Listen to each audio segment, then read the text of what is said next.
Warning. Some audiences may find this content upsetting or disturbing. Cops and other law enforcement people of Reddit, what were some cases you worked on that made you think, even if for a moment, that something supernatural paranormal was going on? Was driving along and found a girl just standing in the middle of the road. My initial thoughts was to tell her to pay attention, but it was clear that while the lights were on, nobody was home. During my whole time with her she never uttered a word. I was left in a weird situation. She had done nothing. Clearly needed help, but medically nothing seemed wrong. As I am pondering what on earth I should do, the girl suddenly starts spinning. Now spinning is not illegal, and I'm starting to think this girl is one of those protesters that wind up police. I've dealt with Troll Station before, so I think crack on. Spin to your heart's content. Then she loses her balance and falls, whacking her head on the side of the police car. Great. So I call an ambulance, but she seems fine. Still not talking, but she is looking up at the sky. It's a nice day, so fine, enjoy the sun. I do some writing and look back at her now bright red face and watering eyes and realize she is trying to damage her retinas by forcing herself to look directly at the sun. That's a new one on me, so now I'm holding a book or something above her to shield her eyes. Ambulance arrives and we get to hospital, and now she has forgotten how to walk. Now I'm 99% sure she is a wind-up merchant, but I get her a wheelchair. In the wheelchair she strikes up I'm a little teapot pose and keeps this up for the next hour. Zero movement, just frozen with her arms out. So I now have 3 potential situations. 1, she is pretending to be frozen in time. 2, she is suffering from a mental health issue. 3, she has been possessed. By now I'm convinced it's the latter, but I section her and leave her with professionals. A week later I call the hospital and they tell me she is still frozen. I have posted this before, but here is my possessed woman story. Spoiler alert. As a result of posting this last time, users suggested she could have suffered from catatonic schizophrenia.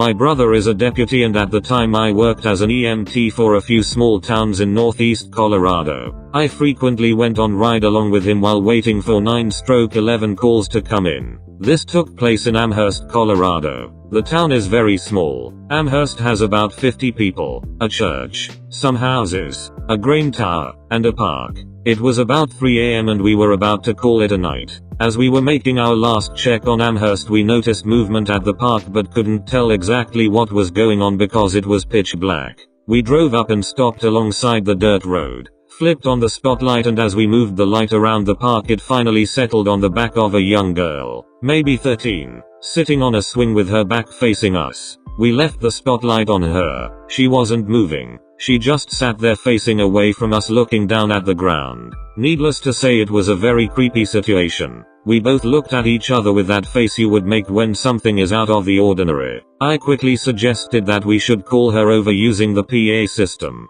He agreed. As we looked back over, she was gone. I mean, no signs of anyone anywhere. The park was in a wide open area. She couldn't have gotten out of sight in the amount of time that we had our exchange of words. I remember saying, should we get out and look for her? Maybe she hid behind one of the park toys or something. My brother just looked at me and said hell to the no and drove away. It still creeps me out to this day.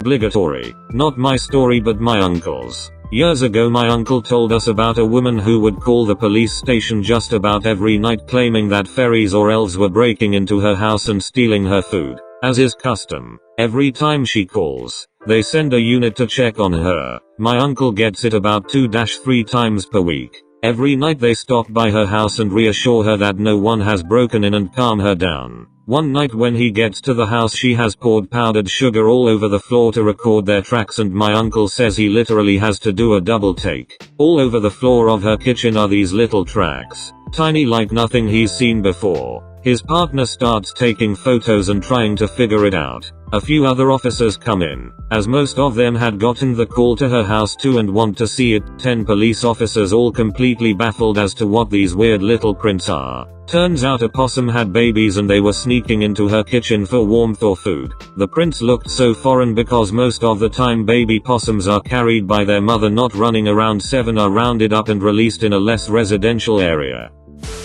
Police officer working the desk 1500-2300. Fire alarm signal goes off. Many years ago the police department offered alarm monitoring service. Still had 10, 12 places that were hardwired and it would require pulling apart a lot of equipment to disconnect the system, so we just kept it going. First shift dispatch is already punched in, so she took it. I'm headed out the door to the fire department when 911 rings from the same address. I answer it.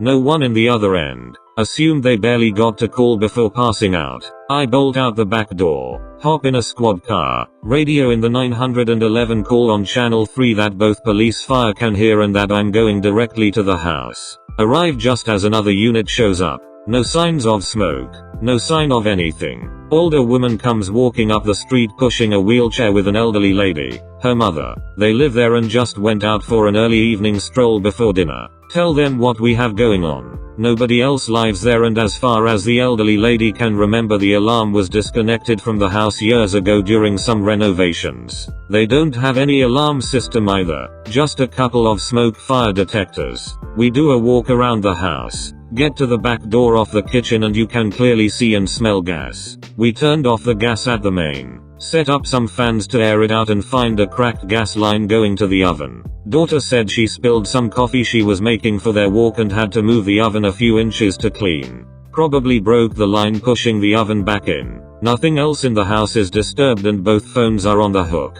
Fire chief shows up about 15 minutes into the call. He goes over to the two ladies and gives them both a hug. He's nearly in tears. The elderly lady in the wheelchair, her husband was the fire chief 60 plus years ago for our department. The daughter, her husband passed away a few years ago. He was also a member of our department. Never believed in ghosts or spirits, but that call made me think maybe people who spend their lives doing good are allowed by some power to look over their loved ones every so often.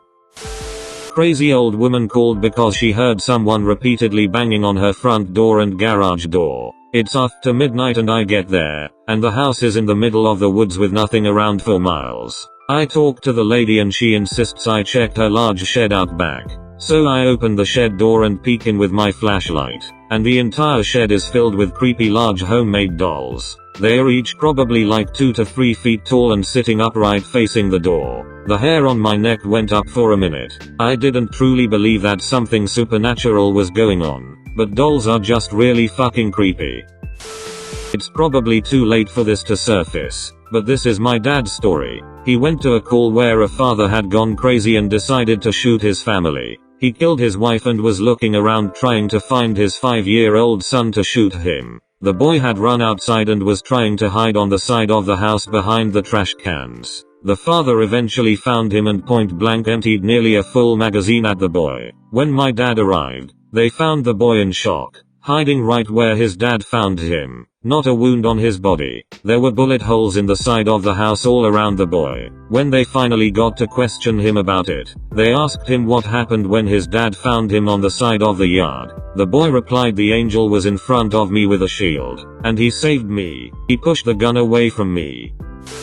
I'm a second-generation firefighter. My father spent the latter days of his career as a fire safety director at a massive mental asylum. Our state version of OSHA has to come and do inspections at all facilities. His was no exception, so the OSHA inspectors make their way to an abandoned part of the facility that used to house the criminally insane. The absolute worst of the worst. Serial killers, rapists, cannibals, etc. My father left them with keys and a flashlight because the electricity didn't work. The inspectors were radioing back to my father that they kept hearing talking and footsteps, which was impossible. Not even squatters could move around because each section is isolated with locked doors to prevent escape. Eventually, the inspectors give up and actually flee without finishing. My dad decides to stick around and check the alarm boxes. They didn't. As he is checking one of the alarms, he feels as if someone is watching him from down the hall. As he looks, a shadow forms with a head, shoulders,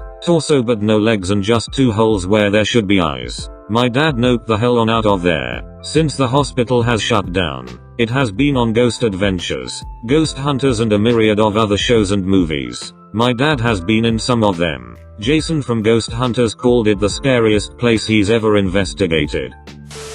Fire M's here. This is not my story. It happened on a different shift, but captain working overtime with us one day told it to us, and it creeped me out. The captain was on the first engine company that was dispatched to a residential fire alarm in the middle of the night. Our dispatch protocols require us to send the first do unit emergency to a fire alarm, while the second do engine and ladder company respond routine. We go to tons of fire alarms and 99% of the time they are caused by a faulty system or burnt food, so we usually don't get too worked up over them. Anyways, as they approach the neighborhood they see the orange glow in the distance, and when they get on scene they find a 4,000 square foot house with heavy fire showing on the rear and that had already broken through the roof. The call was then upgraded to a working structure fire and more units were dispatched to assist. The captain of the first do stayed on the outside the whole time. He was incident commander until the 1st battalion chief arrived on scene and took over, and then he assumed the safety role. So, he's on the outside, in radio contact with crews that are inside fighting the fire. After the bulk of the fire had been extinguished and as operations were winding down, the captain sees smoke inside a second-story window and asks crews inside to go inside the room on the BC corner to make sure the fire hadn't spread to the other side of the house. The crews search for a few minutes and radio back. There's no room there, sir. The captain is a bit confused, as he is staring at what is clearly a window that is attached to a room of some sort. He relays detailed instructions of where the room should be to the crews inside, and they again advise that they can't find anything. Incredulous, the captain asks the incident commander for permission to go inside of the structure so he can show the interior crews exactly where the room in question is. His request is granted, and he goes inside, walks up the staircase, and walks towards the corner in question. There's no room there, just a hallway with a corner, no doorway, no window, no room. Knowing that there has to be something behind the wall, they breach the drywall and crawl through to find a child's bedroom. The bedroom had a dresser, a desk, and a perfectly made bed that looked as if it hadn't been disturbed in years. For whatever reason, the owners of the home decided to wall off the bedroom and leave it just as it was, untouched and inaccessible. The captain said it was one of the strangest and eeriest things he had seen in a while. Cop. Real call. I have been on patrol for several years, and love stuff like this. I had a backup officer with me, who witnessed everything. Dispatch sent me to a call in a mountain area late one night. Dispatch said the caller reported several people holding a baby above their heads, and chanting, while standing on her property. The call sounded ridiculous and I smirked as dispatch gave the details. I arrived at the proper address after driving about 20 minutes along a mountain road. There is not much else up here, and it was extremely quiet. No one walks around out here, and there aren't very many cars driving this late. I walked along a gated driveway, through a light wooded area. I found the caller's house, with two dim lights near the front door. The house was surrounded on three sides by heavy woods. I felt a little uneasy, just looking at the house. I knocked on the front door of the house. While standing on a large patio, I heard something move to my left, which startled me because it was close. It sounded like a person, something big. I looked to the left and used my flashlight to light up the patio. I didn't see anyone. I continued to knock.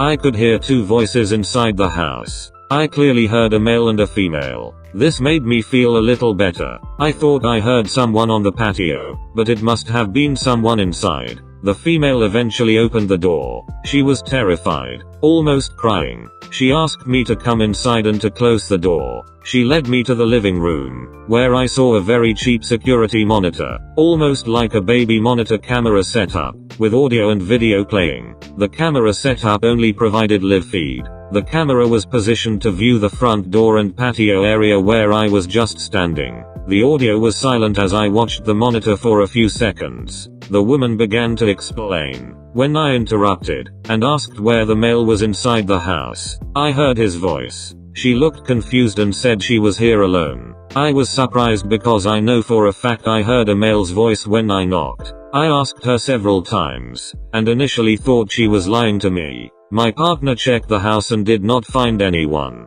The woman said she was reading while sitting on the couch, when she heard something over the security camera. She looked at the display and saw two people on the patio, standing at the front door. She heard knocking at the door and called the police. I looked at the monitor, and although it was low quality, I could see the patio and front door area with decent clarity. As the woman continued to explain, the audio on the monitor went from quiet to extremely loud. We all stopped talking. The caller was shaking. I looked at the monitor, but didn't see anyone. Loud audio continued to blast from the speakers. The audio sounded like wind, but it was not windy that night. I asked the woman what is that, and she said it's them. I looked at my partner who was nervous. The woman gives me her cell phone, stating she took pictures of the monitor, showing the two people on her patio. I looked through several low quality pics and didn't see anything. I continue to scroll, and sure enough, I see what looks like two tall figures standing at the door. One of the figures is holding something.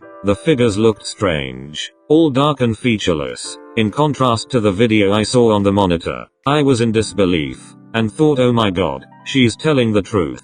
I continued to scroll and saw one figure holding something up over its head. Another picture showed the item at the base of the door with both figures standing near it. I tried to reason, to explain what could have caused these images, but it was pretty apparent that there had been two subjects on her patio. We check outside, walking the property to the tree line. I mentioned the movement on the patio, and the male's voice from inside the house. My partner asks me to stop talking about it. We finish checking and return to speak with the caller. She says she will be driving into town and staying at a hotel because she is too scared to stay here tonight. We walk along the driveway back to our cars. My partner jumps into the patrol car and takes off. I laughed, but I felt really uneasy, standing there in the dark. I leave shortly afterward.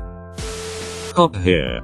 Partner and I were dispatched to a welfare check. Elderly guy. Nobody had seen him in a few days. Mail overflowing in mailbox. Missed a doctor's appointment. Car hasn't moved, etc. We both know we are about to find a body. We arrive on scene and can't get anyone to the door. Look through the window and sure enough, we can see his foot on the floor in the living room. My partner is a corporal and pulls rank and makes me go first. Door is unlocked and as soon as we open it we smell a mostly fresh dead body. Almost relieved, we both enter and he tells me to check vitals on dead dude. He is obviously dead, with lividity, dried feces on him and dried saliva around his mouth.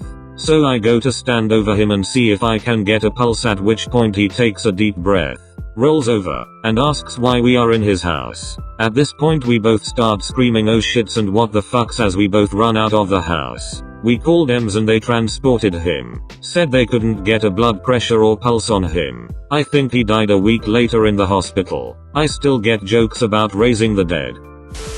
Not sure if you guys would want to hear an Asian story, but I thought it's worth sharing. This was told by my dad when I was 12. Even now, when I ask him about the story, he can remember every vivid detail like it just happened last week. My dad was in the police force for 20 years and when we just a rookie, he had to conduct nighttime roadblocks meant to catch drunk drivers. They had done it many times before and this night started routine enough for them. That was until this Toyota Corolla drove up to them with what looked like a white blanket on its roof, flapping in the wind. They thought it was weird but did not see anything amiss about it. One of them even joked that this guy was multitasking by drying his laundry and driving home at the same time. The laughs stopped when the lone car came closer and all of them saw what looked like a woman in white lying face down on top of the car. The woman seemed to slide like a slug backwards until she disappeared behind the car as it eventually came to a stop in front of them. It took a few minutes for my dad's team to recompose themselves as they stared at each other as if to say you guys saw that right.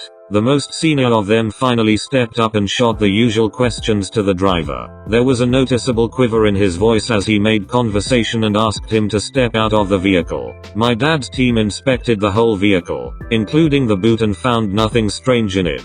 The driver was a good-looking staff sergeant in the army who was heading home from a company event earlier that night and admitted to have had a few cans of beer. He said he laid down in his bunk to sleep it off, hence why he was driving home at that time. It was 4 a.m. He passed their sobriety test and they started to ask him if he saw anything weird during his drive. Initially he said no, but after more questioning, he mentioned that he had to swerve to avoid what looked like a bird that was flying upside down. It was spooky but didn't think that was a detail worth sharing with police officers. The senior then told the guy to chill out at a 24-hour coffee shop before heading home. The locals believe that if a malevolent spirit follows you, making a pit stop confuses them so they can't set up shop in your house. After some confusion of his own, The driver finally caught on and nodded in agreement. After the guy leaves, they call into the station and cut the night short. Never knew what happened to the driver. Hope he's alright.